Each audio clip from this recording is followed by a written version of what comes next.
I'll just introduce real quick. I'm Tara. This is T1D Talk.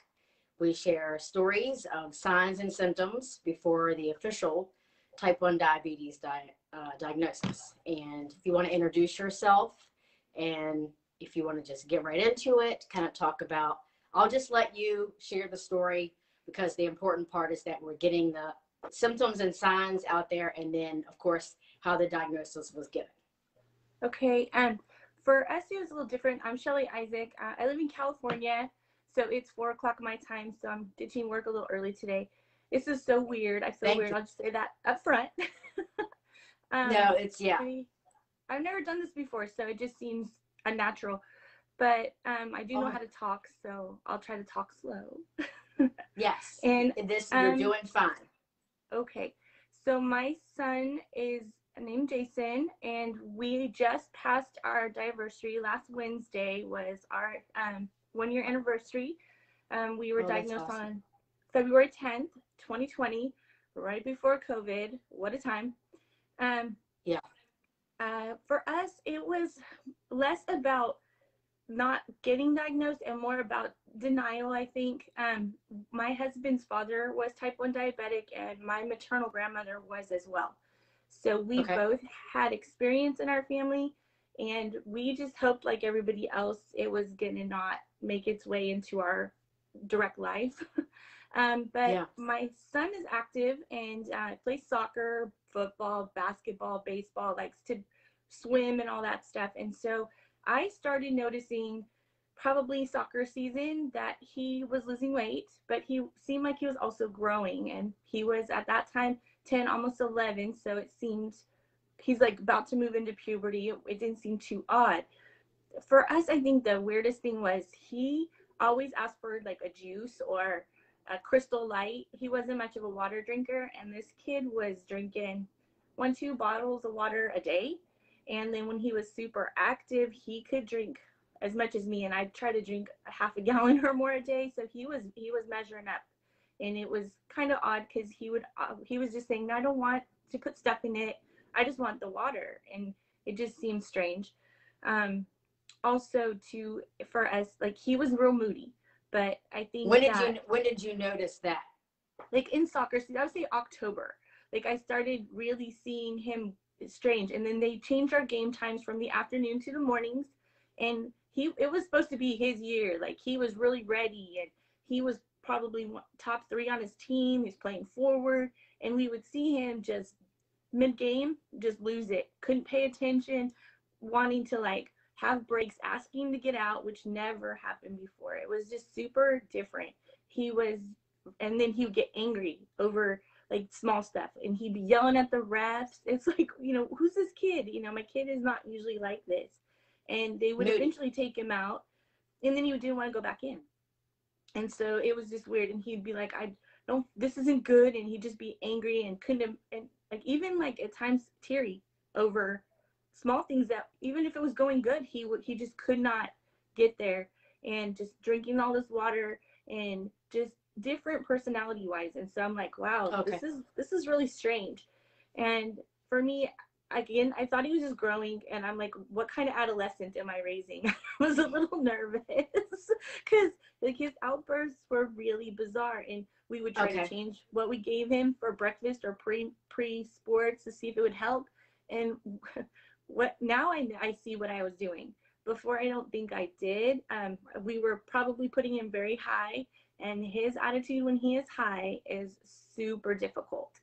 So if he was in, like, we're probably putting him in the 200-300 range, and he was just not able to focus, much less just continue to be a participant. And he just would get almost belligerent, even with the coaches. Mm-hmm. No, that's not just your son. Trust me. When they're hot, that's not just your son. Crazy. Yeah. So then, so he was diagnosed in February. Sorry, I didn't mean to cut you off. But no, so I just want to back up just for a minute. So he was diagnosed in February, but you're saying that you noticed October of the previous year, drinking more, kind of wanting to come out of his soccer game, which wasn't like him. Personality change. He was moody a little bit more. You said he was having some outburst. This was October. Yeah. Okay. Yeah. Right, go from there. Okay. And then we then started noticing him getting up at night to go to the restroom. Okay.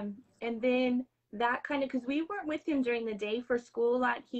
I worked full time, my husband worked full time, so he would go to school and then he would go to after school care. We pick him up at 6, and so we didn't really notice in the day his frequent urination for probably another month and a half, probably closer to when he school braked and he was home with us a little bit more, and during that time because we take more time off.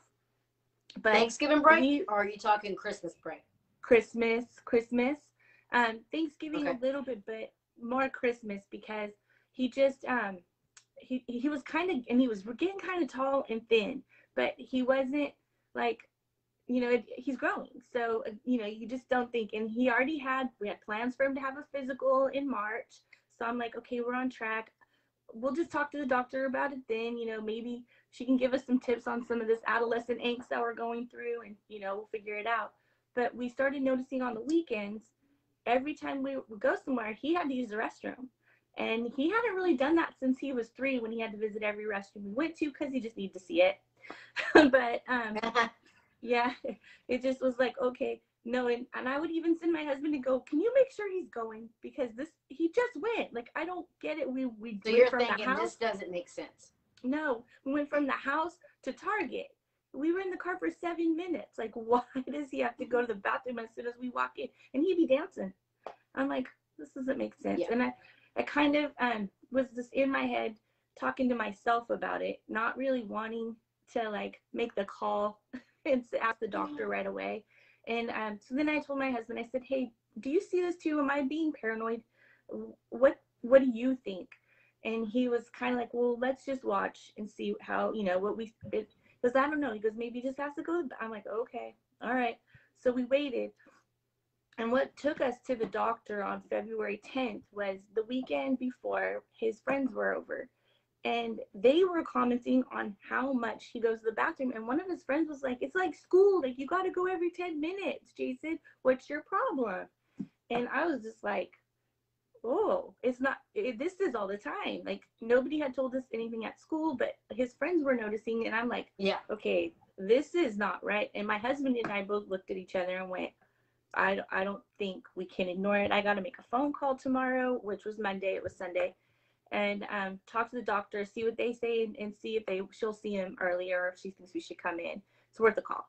And so Monday was a holiday. It was President's Day, one of the many we get. And so I made the call on my way to work, thinking she's just going to be like, oh, yeah, we'll move his appointment up and blah, blah, blah. We'll send him for some blood work. Oh, it's the receptionist put me on hold. She said, we need you to bring him in now. We want to see him. Because I had told her how long it had been going on. And she's like, we want to see him. And we walked into the doctor's office around 10 o'clock that morning. My husband came with me because he was off to stay with my son because I was supposed to work. And we went in as a family. They poked him. They had him do a urine test. She came in the room and said, he's diabetic. His number is 564. And you need to go to Valley Children's. I'm calling them. You're going to admit through the ER. And I'm like, okay. And my husband and I both looked at each other and cried. My son sitting on the table, like not sure what he'd done wrong. And we just couldn't word it. Just. It's a lot in a little bit of time. Well, and we know what he's going to face. He doesn't necessarily. Yeah. And my husband had grown up with his dad being diabetic, so he really knew. And we lost my husband's father about 7 years ago and to diabetic complications. And the last 5 years of his life were super hard. I'm sorry. So yeah, it was just, he had a kidney transplant. He lost a foot. It was just really difficult. And watching somebody that was so active and he was very active. He rode motorcycles and he woodworked, and just watching him lose his ability to do those things and his physical abilities was just hard. And so, of course, our mind went there and we didn't know what to do. I was just thinking, when you're being given that news and you're pretty much being given a diagnosis right there in the pediatrician's office before you even get to the hospital, you already have those worst case scenario stories that I'm reading them. I'm reading them and taking them in, and I'm imagining the stories, and I'm imagining the people that I'll never meet on, you know, on the other side of that story. But you and your husband firsthand saw that. So you probably went immediately to worst case scenario to this is your 10-year-old child. And you're probably already, I can kind of understand and I appreciate how you were feeling a little bit, because it's almost like if you were to flip really fast, like one of those page books, you're starting the first page as he's 10 right then in the pediatrician's office, and you're already flipping like all the way through to the last page of the worst case scenario. And it's horrifying. Yeah. Right. And, you know, and honestly, we're lucky we have technology, and we're lucky that we have the ability to manage it in a different way. Like my husband's father was diagnosed in, you know, the 50s. They didn't have anything but long acting insulin and ketone sticks. Like they didn't even have finger poke then. There wasn't blood. It was pee on a stick and figure it out. And so, you know, that is one place where we are lucky. And I think we can excel with giving him opportunities and less hardships for his future by keeping him involved in understanding. But we also really understand how important it is that we take on the responsibility so he doesn't fight his diagnosis too, because my father-in-law in his 20s was super rebellious and he didn't take care of himself, and it led right to all the bad things, you know. But he needed a kidney transplant, and you know, just it's things that are just not nice to deal with as a person at all, much less, you know, on top of diabetes. And you don't want to even go there. You can't even think of that when you're first getting the diagnosis. Okay, so you're sitting in the pediatrician's office. She says he's 584, 585.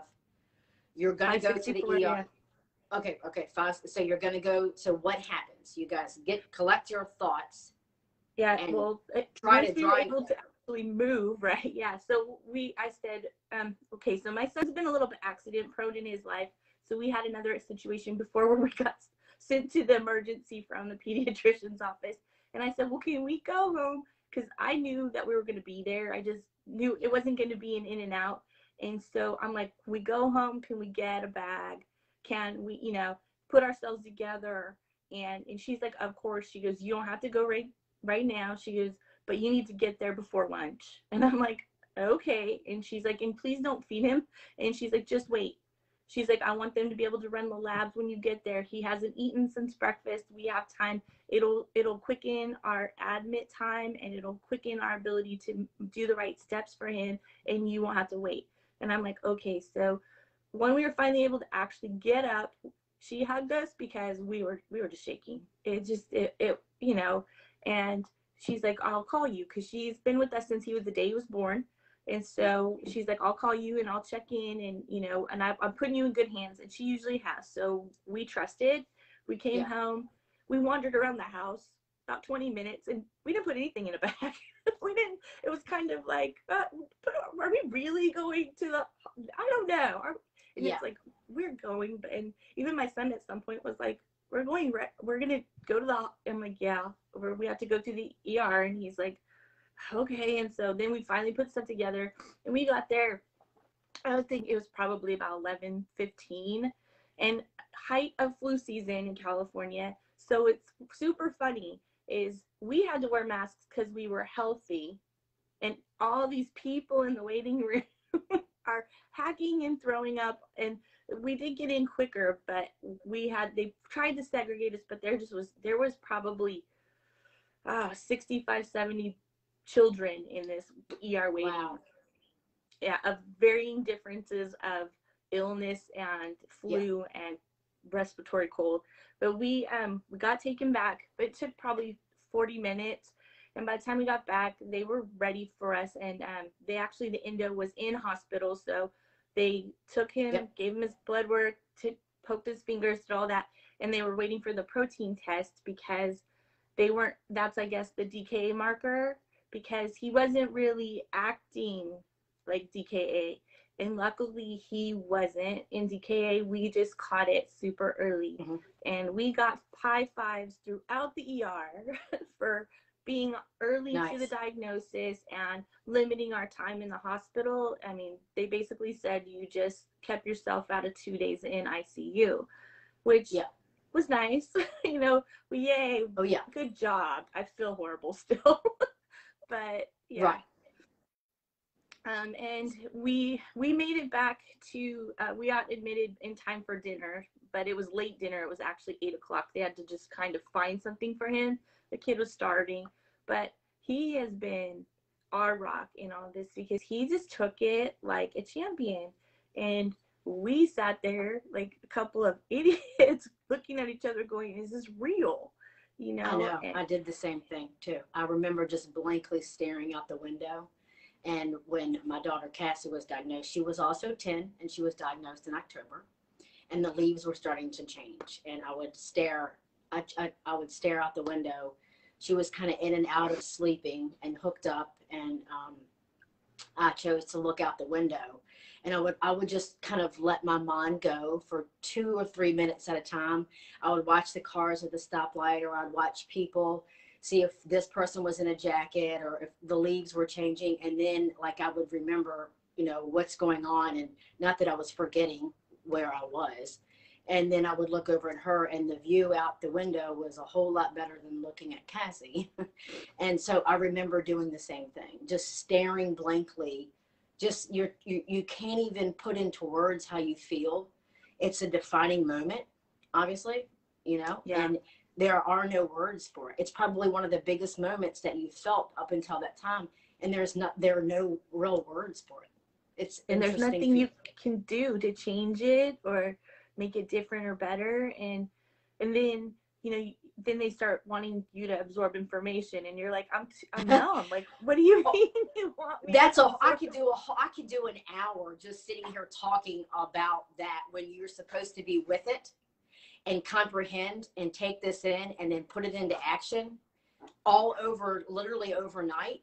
It's a That's a huge task to ask of someone that is the parent and is grieving and is overwhelmed and tired and scared with no medical background. That's a lot.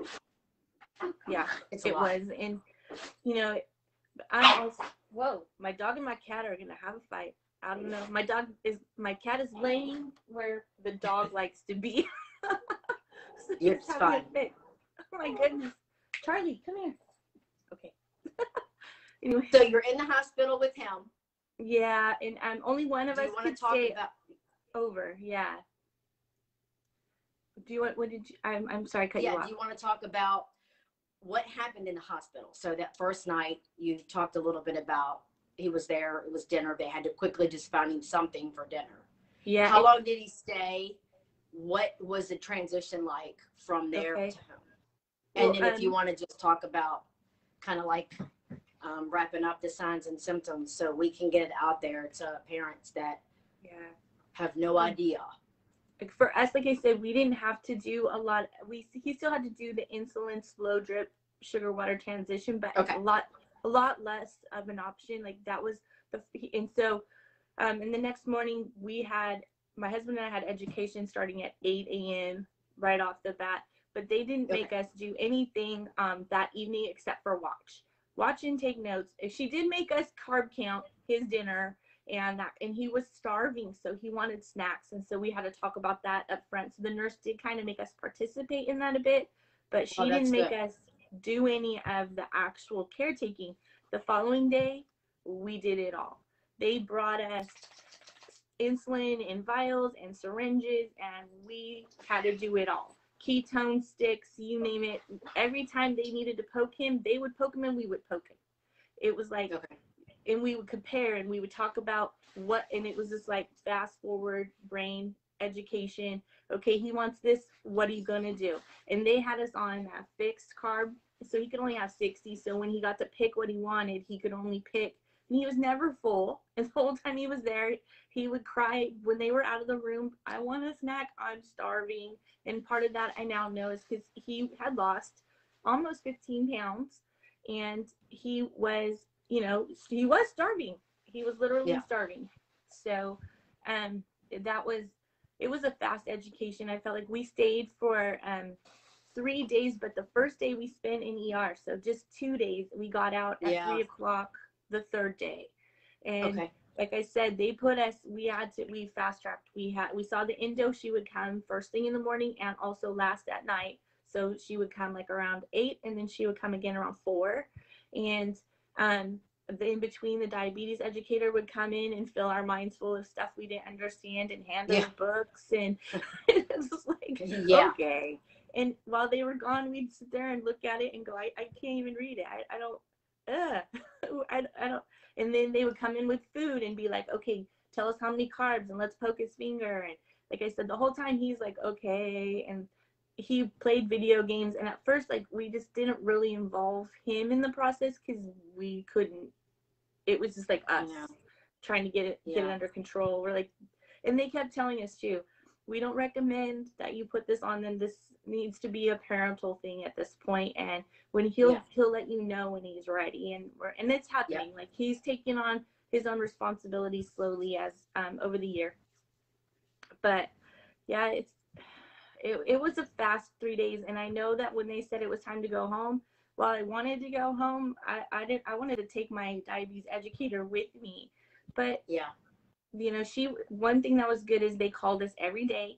She checked in with us every day. There was a lot of changes in the first part, and now I'm pretty good. Like, I have done a lot on my own, and the doctor, she is a very good little cheerleader. Like, we are lucky that our team is very available. And then also, I don't expect a huge bedside manner, but we've seen her in our grocery store. She lives close to where we do.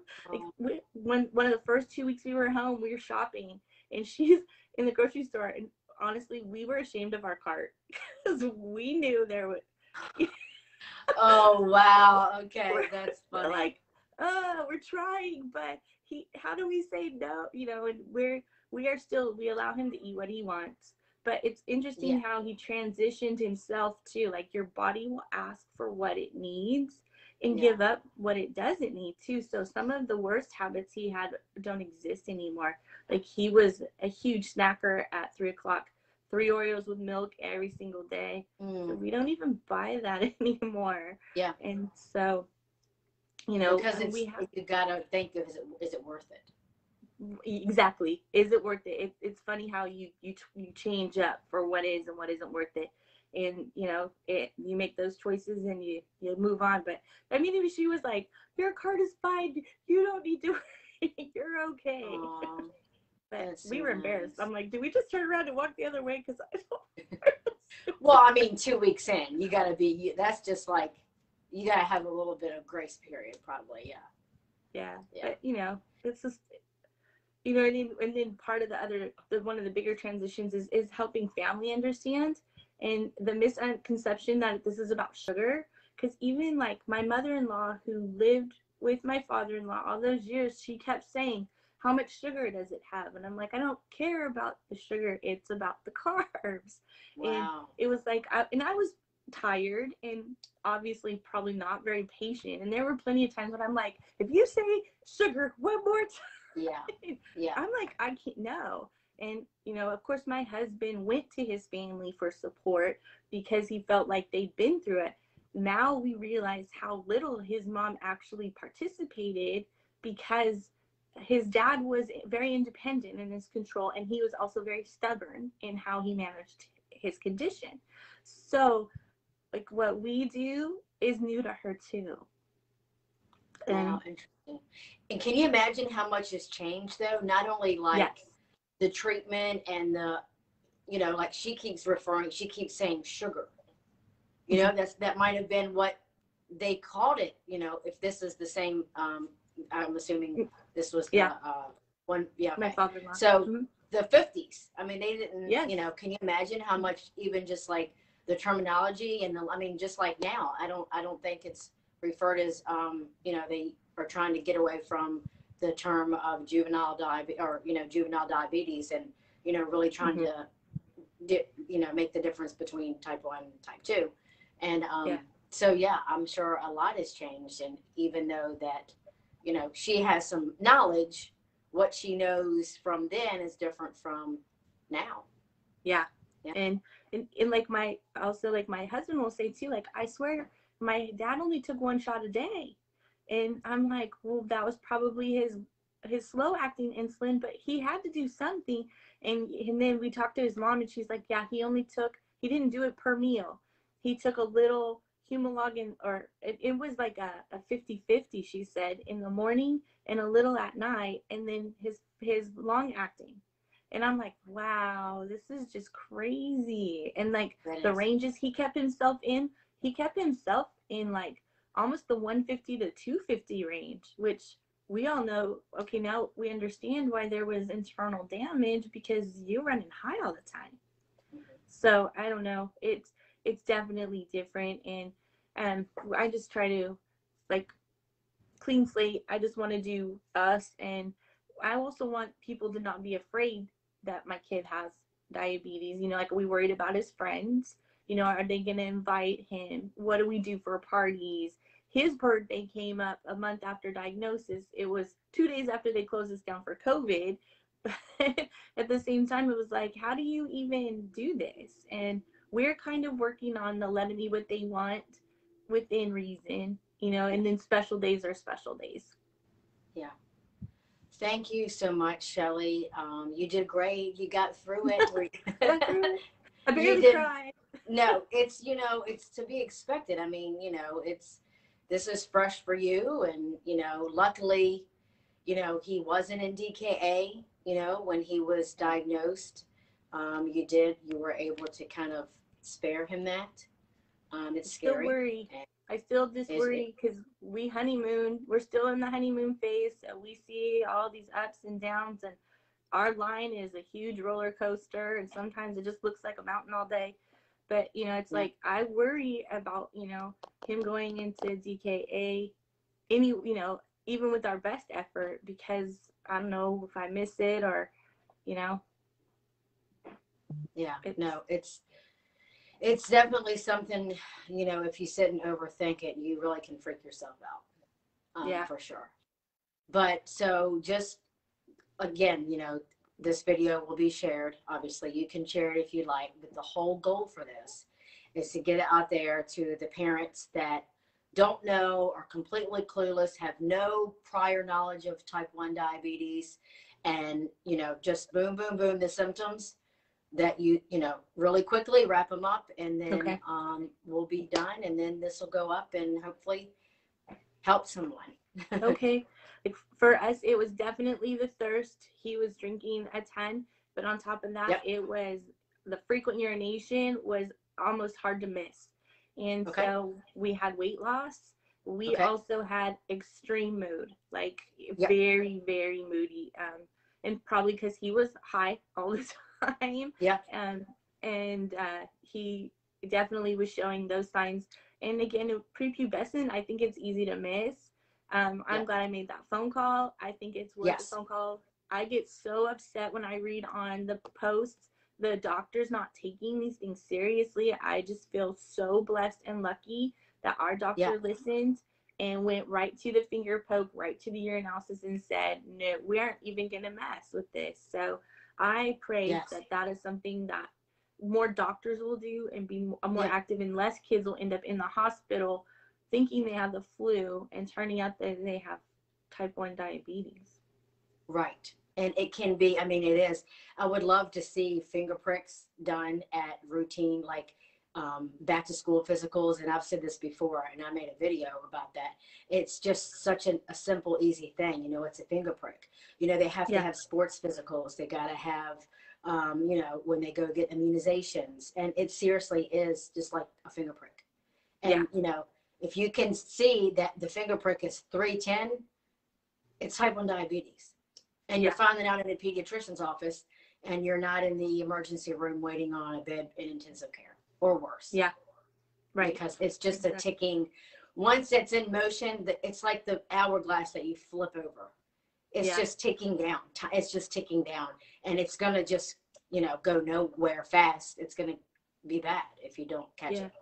So, and they told us we probably had maybe 2 or 3 weeks, and he would have been full DKA.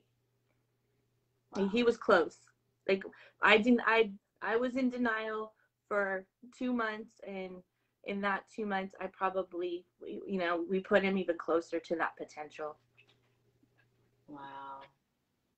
Yeah. That's incredible. This is, if there's a good story, this is a good story.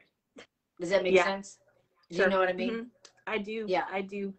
I feel that way. Yeah. And yeah, for sure. Because I can't imagine just, there's enough things You are going now on in my story. you and your son are now the poster for pediatrician finger pricks.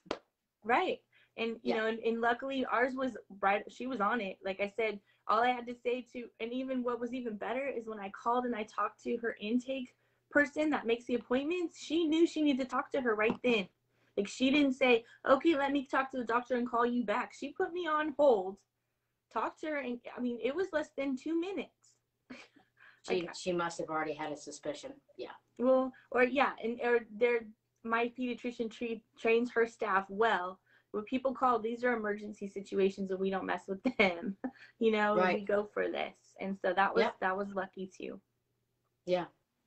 Very good. Shelley, thank you. Thank you so much. And congratulations on getting through that first year. That first year is like no other, It I think it's, what do they call it? Year one, type 1, something. There's some other little phrase or meme I've heard. It's pretty brutal. That first year. It is. It's such a huge transition. Yeah. Yep. Shelley, thank you so much. I really appreciate it. And I'm happy to have you in the group. I'm sorry that you're here, but I'm happy to have you. And I'm just going to keep doing the good work. I have someone for next Tuesday.